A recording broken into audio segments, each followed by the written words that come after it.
ನಮಸ್ತೆ ಆತ್ಮೀಯರೇ, ನಿಮ್ಮೆಲ್ಲರ ಹಿತೈಷಿ ಆಧ್ಯಾತ್ಮಿಕ ಚಿಂತಕ, ಶಿಕ್ಷಕ, ಚಿತ್ತಚೇತನ ಬ್ರಹ್ಮ. ಸ್ನೇಹಿತರೆ, ನೀವು ಕೇಳಿರುವಂತಹ ಪ್ರಶ್ನೆಗೆ ವಿಡಿಯೋಗಳ ಮೂಲಕ ಉತ್ತರಗಳನ್ನು ನೀಡ್ತಾ ಇರ್ತೀನಿ. ಯಾರೋ ಒಬ್ರು ಪೌರಾಣಿಕ ಕಥೆಗಳಿಗೆ ಸಂಬಂಧಪಟ್ಟಂತ ಅಂದ್ರೆ ಮಹಾಭಾರತದ್ದು ಕರ್ಣನಿಗೆ ಯಾರೋ ಶಾಪ ಕೊಟ್ಟಿದ್ರು, ಅದಕ್ಕೋಸ್ಕರ ಕರ್ಣ ಸತ್ತ. ಈ ಶಾಪಗಳು ಈಗಿನ ಕಾಲದಲ್ಲೂ ವರ್ಕ್ ಆಗುತ್ತಾ? ಶಾಪಗಳು ಕೆಲವರು ಕೊಡ್ತಾರೆ. ಅದು ಎಷ್ಟು ಪ್ರಮಾಣದಲ್ಲಿ ವರ್ಕ್ ಆಗುತ್ತೆ, ದಯವಿಟ್ಟು ಪರಿಹಾರಗಳನ್ನು ಹೇಳಿ. ಆ ಶಾಪಗಳ ಬಗ್ಗೆ ಸಂಕ್ಷಿಪ್ತವಾದ ಮಾಹಿತಿಯನ್ನು ನೀಡಿ ಅಂತ ಕೇಳಿದ್ದಾರೆ.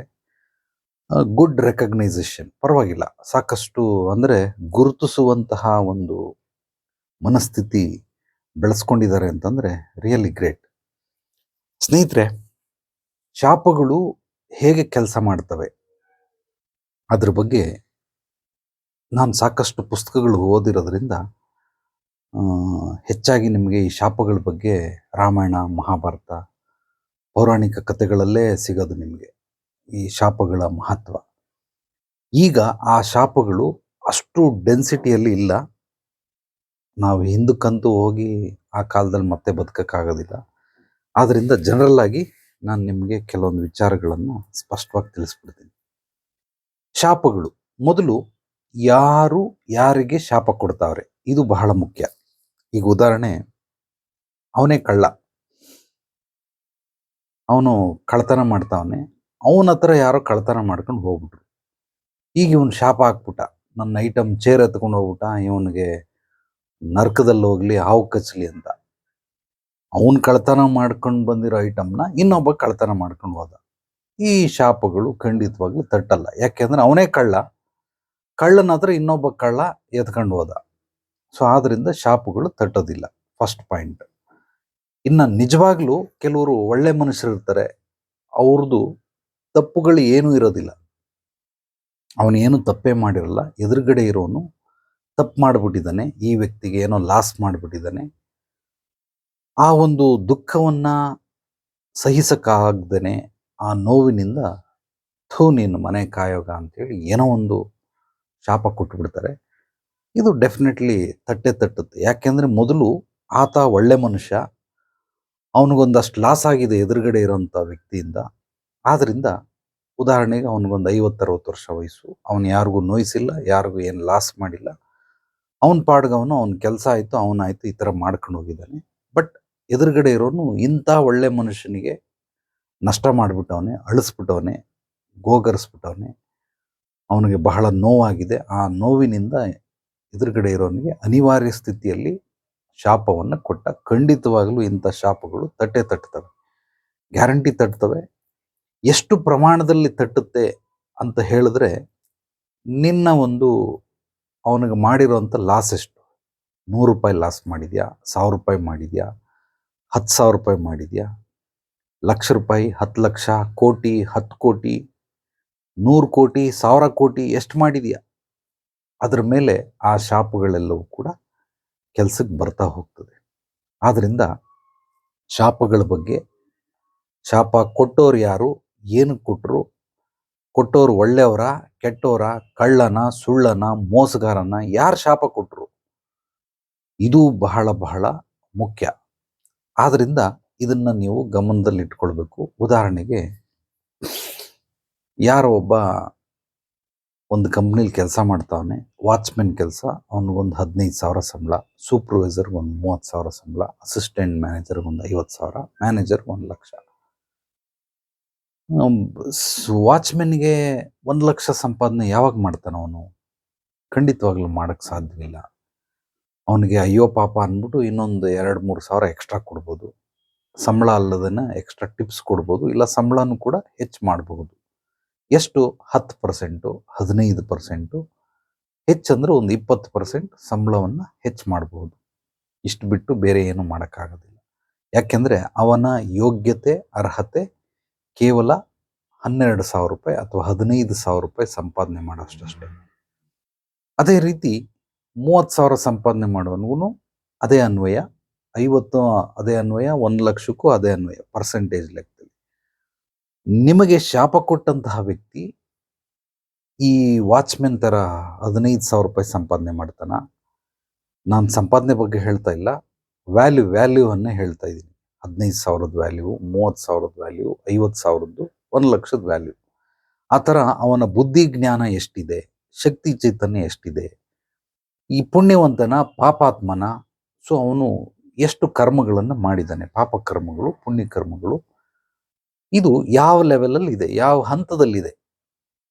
ಸೊ ಕಡಿಮೆ ಪ್ರಮಾಣದಲ್ಲಿದೆಯಾ, ಹೆಚ್ಚು ಪ್ರಮಾಣದಲ್ಲಿದೆಯಾ, ಬೃಹದಾಕಾರವಾಗಿದೆಯಾ, ಅಥವಾ ಮೀಡಿಯಂ ಪಾಪ ಪುಣ್ಯಗಳನ್ನು ಮಾಡಿದನ. ಇವನು ಎದುರುಗಡೆ ಇರುವಂಥವ್ರಿಗೆ ಕೊಟ್ಟವ್ರಿಗೆ ಖಂಡಿತವಾಗ್ಲೂ ಅದು ಕೆಲಸಕ್ಕೆ ಬರ್ತದೆ. ಪೌರಾಣಿಕ ಕಥೆಯನ್ನು ಮುಂದಿಟ್ಟು ಪ್ರಶ್ನೆ ಕೇಳಿರೋಂಥವನಿಗೆ ಪ್ರಶಾಂತ್ ಅಂತ ಆತನ ಹೆಸರು. ಸೊ ಆತನಿಗೆ ಉತ್ತರ ಕೊಡ್ತೀನಿ. ಅಕಸ್ಮಾತ್ ಕರ್ಣನಿಗೆ ಅವರ ಗುರುಗಳು ಶಾಪ ಕೊಟ್ಟಿರ್ತಾರೆ.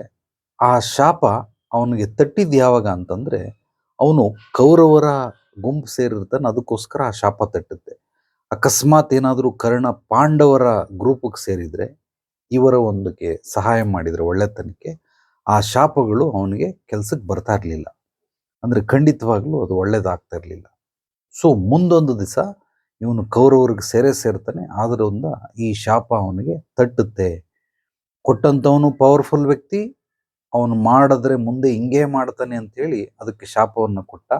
ಅಕಸ್ಮಾತ್ ಆ ರೀತಿ ಆಗೋದಕ್ಕೆ ಸಾಧ್ಯವಿಲ್ಲ, ಆಯಾಮಗಳು ಅಂತಾರಂದರೆ ಯೋಚನೆ ಮಾಡೋಕ್ಕೆ ಏನಂತೆ, ಆದ್ದರಿಂದ ಈ ರೂಪದಲ್ಲೂ ಕೂಡ ಯೋಚನೆ ಮಾಡಬಹುದು.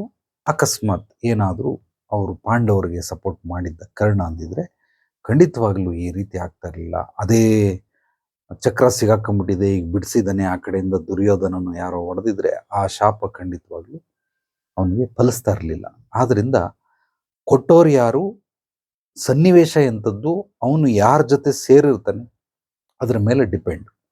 ಈಗ ಯಾರೋ ಒಳ್ಳೆ ವ್ಯಕ್ತಿ ಈಗಿನ ಸಮಾಜದಲ್ಲಿ ಅಂದರೆ 2026ನೇ ಇಸ್ವಿಯಲ್ಲಿ ಯಾರಿಗೋ ಶಾಪ ಕೊಟ್ಬಿಟ್ಟ, ಏನೋ ಬಾಯಿಗೆ ಬಂದಂಗೆ ಬೈದ್ಬಿಟ್ಟ, ನಿನಗೆ ಆಕ್ಸಿಡೆಂಟ್ ಆಗಿ ಸತ್ತೋಗ್ಬಿಡು ಅಂತ ಹೇಳ್ಬಿಟ್ಟ. ಅಯ್ಯಪ್ಪ ಒಳ್ಳೆಯವನೇ, ಬಹಳ ಒಳ್ಳೆಯವನು, ಶಾಪ ಕೊಟ್ಟವನು, ಯಾರಿಗೂ ಮೋಸ ಮಾಡಿಲ್ಲ, ಅನ್ಯಾಯ ಮಾಡಿಲ್ಲ. ಬಟ್ ಯಾರೋ ಒಬ್ಬ ಅವನಿಗೆ ಅನ್ಯಾಯ ಮಾಡಿಬಿಟ್ಟಿರೋದ್ರಿಂದ ಏನೋ ಕೋಪದಲ್ಲಿ ಅಥವಾ ಮಾಡಿಬಿಟ್ಟು ಹೇಳ್ಬಿಟ್ಟ. ಈಗ ಆತನಿಗೆ ಅನ್ಯಾಯ ಮಾಡಿದಂತಹ ವ್ಯಕ್ತಿ, ಸೊ ಅವನು friend circle, negative friend circle, positive friend circle.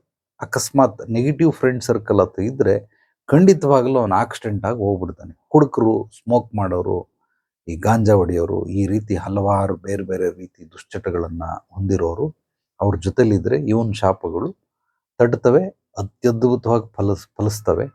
ಅಕಸ್ಮಾತ್ ಅವನಿಗೇನಾದರೂ ಪಾಸಿಟಿವ್ ಒಂದು ಫ್ರೆಂಡ್ ಸರ್ಕಲ್ ಇದ್ದು ಅಥವಾ ಯಾರೋ ಮಾರ್ಗದರ್ಶಕರು, ಗುರುಗಳಿದ್ದರೆ ಆ ಒಂದು ಆ ಡೆನ್ಸಿಟಿ, ಆ ಒಂದು ಏನು ಪರಿಹಾರ, ಅವನೇನು ಶಾಪ ಕೊಟ್ಟಿರ್ತಾನೆ ಅದರದ್ದು ಡೆನ್ಸಿಟಿ ಕಡಿಮೆ ಆಗೋದಕ್ಕೆ, ಅಥವಾ ಅವನಿಗೆ ಒಳ್ಳೆ ಕೆಲಸ ಮಾಡಿದ್ರೆ ಖಂಡಿತವಾಗಲೂ ಆ ಶಾಪ ಇವನಿಗೆ ತಟ್ಟೋದಿಲ್ಲ. ಅದಕ್ಕೋಸ್ಕರ ಏನೇನು ಮಾಡಬೇಕು, ಆ ಒಳ್ಳೆ ಸಾಂಗತ್ಯ, ಕೆಟ್ಟ ಜನರ ಸಹವಾಸ, ಒಳ್ಳೆಯ ಜನರ ಸಹವಾಸ ಯಾವ ರೀತಿ ನಿಮ್ಮ ಮುಂದಿನ ಭವಿಷ್ಯವನ್ನು ರೂಪಿಸುತ್ತೆ ಅನ್ನೋದನ್ನು ತಿಳ್ಕೊಳ್ಳಿ. ಯಾರ್ಯಾರು ಶಾಪ ಕೊಟ್ಟಿದ್ದಾರೆ ಆ ಶಾಪಗಳು ಫಲಿಸ್ಬೇಕಂದ್ರೆ ಕೆಟ್ಟೋರ ಸಾಂಗತ್ಯ ಬಹಳ ಮುಖ್ಯ. ಅದು ಫಲಿಸಬಾರದು, ಫಲಿಸುತ್ತೆ, ಕಡಿಮೆ ಪ್ರಮಾಣದಲ್ಲಿ ಫಲಿಸುತ್ತೆ, ಅಥವಾ ಫಲಿಸೋದೇ ಇಲ್ಲ, ಸಂಪೂರ್ಣವಾಗಿ ವಾಸಿ ಆಗುತ್ತೆ. ಅದು ಒಳ್ಳೆಯ ಸಾಂಗತ್ಯದಲ್ಲಿದ್ದು ನೀವು ದುಷ್ಕರ್ಮಗಳನ್ನು ಮಾಡೋದು ಬಿಟ್ಟು ಸತ್ಕರ್ಮಗಳನ್ನು ಮಾಡ್ತಾ ಇದ್ರೆ ಖಂಡಿತವಾಗ್ಲೂ ಕೂಡ ಆ ಶಾಪಗಳು ಯಾವುದು ಫಲಿಸೋದಿಲ್ಲ. ಇದು ನನ್ನ ಅನುಭವ. ನನಗೂ ಇಲ್ಲಿ ಬಂದಂಥವ್ರು ಪಾಪ ಸುಮಾರು ಜನ ಪೌರಾಣಿಕ ಕಥೆಗಳನ್ನೆಲ್ಲ ಕೇಳ್ತಾರೆ. ನಾನು ಪುರಾಣಗಳನ್ನೆಲ್ಲ ಅಧ್ಯಯನ ಮಾಡಿದ್ದೀನಿ. ಆದ್ದರಿಂದ ಯಾವ ರೀತಿ ನೀತಿ, ಮನಸ್ಥಿತಿ, ಪರಿಸ್ಥಿತಿ, ವಾತಾವರಣ ಇದು ಬದಲಾಗ್ತಾ ಇರುತ್ತೆ ಅನ್ನೋದು ಹೆಚ್ಚಾಗಿ ಅಧ್ಯಯನ ಮಾಡ್ತಾ ಇರ್ತೀನಿ. ನನಗೆ ಈ ಮೇಲ್ಮೇಲೆ ಈಜೋದಂದರೆ ನನಗಿಷ್ಟ ಇಲ್ಲ. ಡೀಪ್ ಸ್ಟಡಿ ಅಂತಾರೆ, ಆ ರೀತಿ ಯಾವುದಾದ್ರೂ ಒಂದು ವಿಷಯವನ್ನು ತಗೊಂಡ್ರೆ ಡೀಪ್ ಸ್ಟಡಿ ಮಾಡೋದಕ್ಕೆ ನನಗೆ ಬಹಳ ಆಸಕ್ತಿ, ಕುತೂಹಲ. ನಾನೊಂಥರ ಪುಸ್ತಕದ ಹುಳ. ಸೊ ಚಿಂತನೆಗಳು, ಚಿಂತೆ ಎರಡನ್ನೂ ಕೂಡ ಅಧ್ಯಯನ ಮಾಡ್ತೀನಿ. ಯೋಜನೆಗಳು, ಯೋಚನೆ ಎರಡನ್ನೂ ಕೂಡ ಅಧ್ಯಯನ ಮಾಡ್ತೀನಿ. ಜೊತೆಗೆ ಎಲ್ಲ ಆಯಾಮಗಳನ್ನು ಅಧ್ಯಯನ ಮಾಡೋದು ನನಗೆ ಬಹಳ ಇಷ್ಟ. ಸೊ ಆದ್ದರಿಂದ ಅದಕ್ಕೆ ಸಹಾಯಕ್ಕೆ ನನಗೆ ಬಂದಿರುವಂಥದ್ದು ನನ್ನ ಜೀವನದಲ್ಲಿ 3 ಜನ ತ್ರಿಮೂರ್ತಿಗಳು.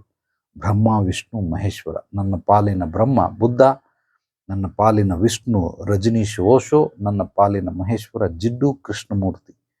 ಈ 3 ಜನರ ಒಂದು ಗರಡಿ ಮನೆಯಲ್ಲಿ ಪಳಗದಂಥವ್ನು ನಾನು. ಅಂದರೆ ಪಾಪ ನೇರ ಸಂಪರ್ಕ ಆಗಲಿಲ್ಲ ಅವ್ರಿಗೆ.